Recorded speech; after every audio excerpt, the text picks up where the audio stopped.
Good morning, Bucknutters. Welcome to the Bucknuts Morning Five here on Friday, March 12th, 2021. I am Dave Biddle. I am very happy to be joined by Jonah Booker for his usual Friday visit. We're going to start off with some basketball today, some Ohio State hoops. The Buckeyes in the Big Ten tournament yesterday, JBook, they held on for a 79-75 victory over Minnesota. Buckeyes moved to 19-9 on the season. They will play Purdue in the quarterfinals later today at 2 o'clock Eastern Time, Big Ten Network. So Purdue's beaten Ohio State twice this year, so Ohio State gets a chance to exact revenge later today. Minnesota had won the only regular season matchup, so Ohio State was able to get revenge on them. But, man, it looked like it was going to be a blowout, JBook. Looked like the Buckeyes were just going to run them off the court, and Minnesota almost – I don't want to say they almost won the game, but they sure made us nervous, but at least Ohio State held on, and they're going to play later today. Yeah, Ohio State jumped out early, 13-0 lead to open the game. And when you're watching the first half there and they end the first period up 12, you're thinking, okay, this is going to be a nice, comfortable, easy win. They're going to get back on track after losing 4 straight. And then here we are, with they're up, 12, going down with the last, they're up 14. With 3 minutes to go in the game, and then all of a sudden it felt like, oh my goodness, is this game going to slip away from them, which would have been, a tremendous meltdown. But they held on. A win is a win. At the end of the day, you snapped the 4-game losing streak. You had 4 of your 5 starters in double digits there. I think it's going to be imperative that Ohio State puts together a solid game against Purdue, because as you're heading into the March Madness tournament, you want to start playing some of your best basketball. The knock on, the basketball program over the last several years is they always started well, and towards the end of the season, they started to take a step back. You kind of saw that, this year as well. So hopefully, they can catch their groove in the Big Ten tournament. And once March Madness really hits, this team is hitting all strides. So, again, it'll be fun watching the Buckeyes later today, 2 o'clock Eastern Time against Purdue in the Big Ten tournament quarterfinals. All right, we're going to talk football for the rest of the show. Spring ball starts in exactly 1 week, we think. No, I'm 99% sure it will. 99.9999% sure it will. They're taking this pause. I talked about this on Wednesday's show with Bax.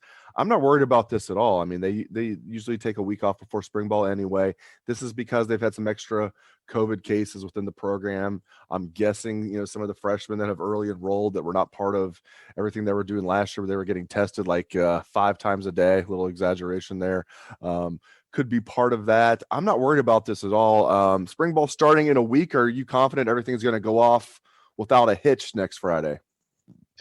Yeah, I think they're going to be able to start on time. As you mentioned, it's the perfect timing because, it happened as they're heading into the traditional week off before they really get rolling here. It's a little frustrating, and I understand the fans' frustration here when it comes to Ohio State, because we're so ingrained with Ohio State football. You don't hear about other programs around the country having to pause. At least you don't see it on the ticker on ESPN. They felt that that was newsworthy on their part, that they had to broadcast it during their ESPN shows, that Ohio State had to pause. And you don't see other schools, especially the ones that we're competing on the national level with when it comes to Alabama and Clemson, Georgia, those programs having to go through the still stringent things and guidelines that the Big Ten has in place. So for me, looking from the outside in,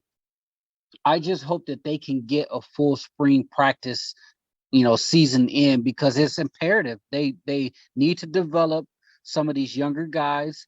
Kerry Combs needs a full spring to really implement his defense and try to fix all the issues that they had in the secondary.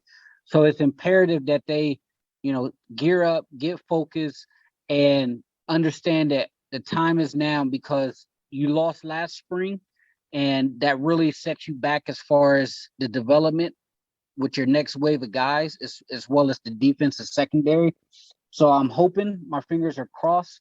But with the guidelines still in place by the Big Ten, if something happens, I would not be surprised at all to see them have to do another pause if, for whatever reason, guys come back from spring break at being at home and things start to, spread a little bit more than what you will hope to see.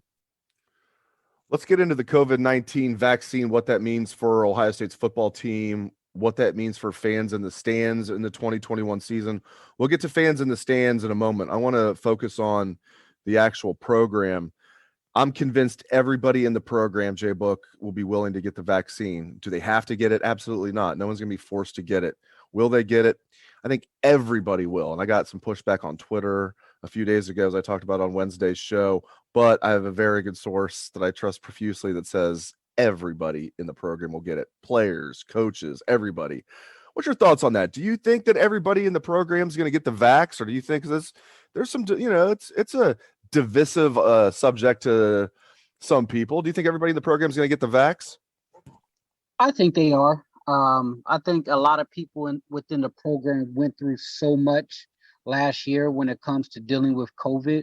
You had a lot of guys who were incredibly frustrated with how many times they had to be tested, guys having to sit out the national championship at the last minute. So I think, if the opportunity presents itself, which we all expect it to happen, that everybody within the program will get the vaccine. And the way things are trending, I believe, sometime this summer, majority of the people, including college students, will have the vaccine. The question remains after that is, what are the Big Ten protocols? If guys are asymptomatic and have the vaccine, are you still going to make them sit out, 2 weeks, 10 days? The science is constantly changing, but the fact of the matter remains is the Big Ten office, they're going to screw this up along the way somehow. Kevin Warren, I have zero faith that he will have a game plan laid out that says, hey, if guys have the vaccine, these are the next steps they'll take in order to make sure that games aren't being canceled, fans allowed back in the stands, guys are allowed to mingle with their families again.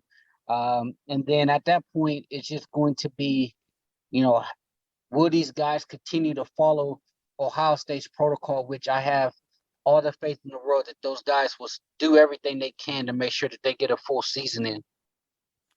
Yeah, as far as anti-vaxxers, I'm anti-vaxxers, just for the record there. What do you think this means for fans in the stands? Again, I'm not confident in presidents like Schlissel and other presidents in the Big Ten Conference. I'm not confident in Kevin Warren, but, I think it might be out of their hands at that point. And, they're just, if pro sports are doing it, and we're already seeing it to some extent, and even in the NCAA tournament, we're seeing more and more fans.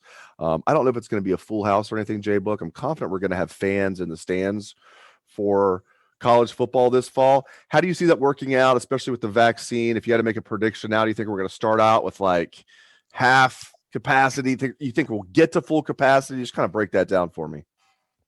To me, my mind frame is either you're in or you're out.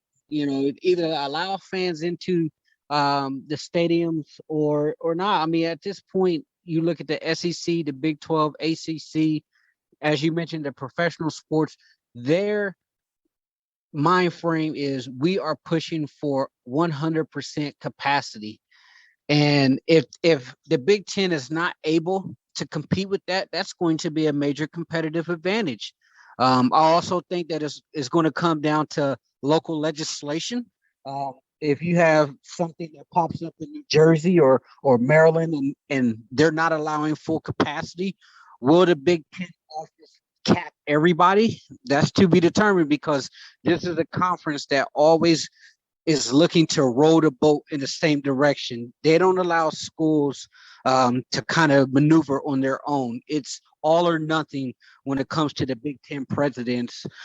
So if something happens where one school is not allowed to have full capacity, I can easily see Kevin Warren and them putting a cap at 40 or 50%, which to me at that point, if everybody's vaccinated, you have to move on with life. I mean, you have to continue to push forward to get things back to normal, because the reality is, Dave, a lot of these athletic departments, they're bleeding money, and they're having to cut sports, Olympic sports, because they can't fund them. And where does that money come from? It comes from fans in the stands for football.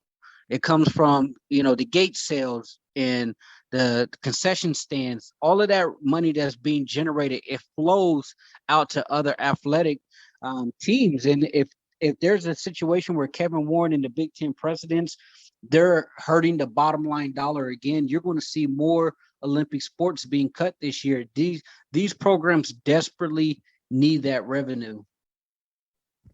No doubt about it. Let's close the show talking some personnel, especially guys that are going to be catching the football for Ohio State next year.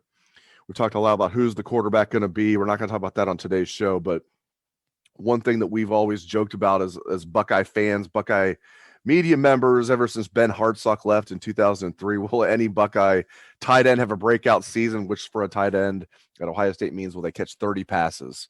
Last time a Buckeye tight end caught 30 passes in a season was Ben Hartsock in 2003. Now, laugh at me, my man, but I think this is the year it's going to happen with Jeremy Ruckert, especially with playing a full season. Last year, he was on pace. If they would have played a full season, he was on pace to be just under 30 receptions, but he was on pace to be over 10 touchdowns. He had 5 touchdowns in just 8 games last year. I think with Ruck coming back, and I think they're going to do less 2 tight end stuff. I think it's going to be more of him being out there, JBook with 3 wide receivers.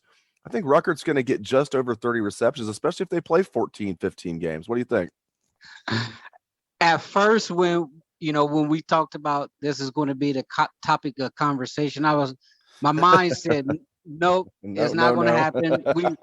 This is a yearly magical thing that we always discuss and talk about on the message boards and on the podcast. But when you break it down to where Ruckert was tracking, if they would have played a full season, you kind of made me take a pause and turn the other way. And I agree with you. I think he will be over 30 catches. And the other reason I say that is when you have a young, inexperienced quarterback, if you're asking them to make their second and third reads, a lot of time that's going to develop over time. But a guy in CJ Stroud or Jack Miller or Kyle McCord, if you have a big target in the middle like Jeremy Ruckert, who's a quarterback-friendly tight end, they're going to rely on him to move the chains. They may not ask him, those quarterbacks, to throw NFL type of back shoulder throws that you would ask out of Justin Fields or Dwayne Haskins early on. So where do they look? They'll look across the middle, a tight end sitting down at the chains to keep the drive going. So because of the way Jeremy Ruckert game is designed, because he's more of a wide receiver type tight end, I do believe he's due for a solid season. Will it be something that will make him all Big Ten or an All-American at tight end? I doubt it, but I do think that he's going to be poised for a solid year. So with the numbers that you threw out, I could see him easily, with 40, 45 catches this year. Yeah, and I think he's going to play in the NFL for a long time regardless. All right, last thing. Speaking of guys catching the football, first or second year receivers on the team this year. So the 3 guys remaining from the 2020 class, Jackson Smith-Njigba, Julian Fleming, G. Scott Jr., and then the 3 true freshmen, Marvin Harrison Jr., Emeka Egbuka, and Jalen Ballard. Who's going to be the top 2 out of those 6 this year? Yeah, I'm going to go with Julian Fleming and Jackson Smith-Njigba. I just think those 2, because they saw the field early on as true freshmen this past year, I think those guys are going to go into spring ball with a little bit of leg up. they're going to get pushed. Make no mistake about it. I want to see what G. Scott Jr. is going to do. Can he elevate his game to show that he can play at Ohio State, which I have no doubt in my mind that he can.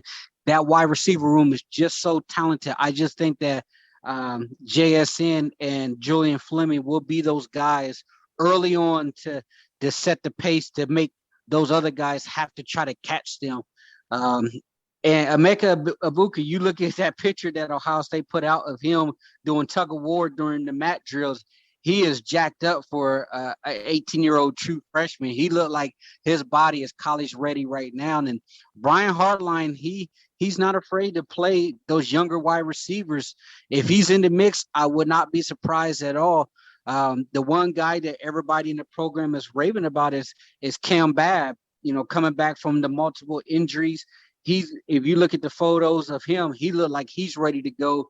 So a lot of people within the program think that he's due for a breakout. So fingers crossed that he can remain healthy. But, we can go through these names and talk about each guy and the potential, Dave, and it puts a smile on my face because it's just something special to see this much talent in the wide receiver room, because it's going to allow CJ Stroud, Jack Miller, Kyle McCord, whoever wins that job, they are going to have a bevy of weapons at their disposal. And any of those quarterbacks, they're going to be potentially poised to win the Big Ten quarterback of the year, because at the end of the day, just get those guys the ball in space. If you can get them the football, allow their God-given talents just to take over. Yeah, Brian Hartline has his PhD in recruiting, does he not? He's ridiculous, man. I mean, he is absolutely ridiculous. And you look at the guys that they got coming in on deck, but Marvin Harrison is another guy that they really like with his size. I can't believe how big he is. It looks like from the time that they originally offered him and how much he's grown, he's already college ready. The knock on Marvin Harrison was his speed, but the way it sounds like he is he's ready to go. And you can't forget about Jalen Ballard. He's tremendously gifted, but there's only so many footballs to go around. But those wide receivers, boy, oh boy, Brian Hartline has done a tremendous job stocking that run. Yeah, with Harrison, it's interesting. Like, you look at his film, you're like, man, he looks good. He's big. You're right. He's not a burner, but kind of reminds me of a Mike Thomas in that respect. And if you just saw his film and just saw the way he plays and just saw his size, you'd be like, this guy, he could be pretty good, And then you think, oh, his dad's one of the best receivers of all time. Like, yeah, he really could be good. Well, we know Jonah Booker is really good. Thank you very much. JBook, I really appreciate your time as always. Thank you very much. And thank you very much to all the listeners out there. We really appreciate you joining us. I hope everybody has a great day and a great weekend. Let's hear that Buckeye swag, best damn band in the land.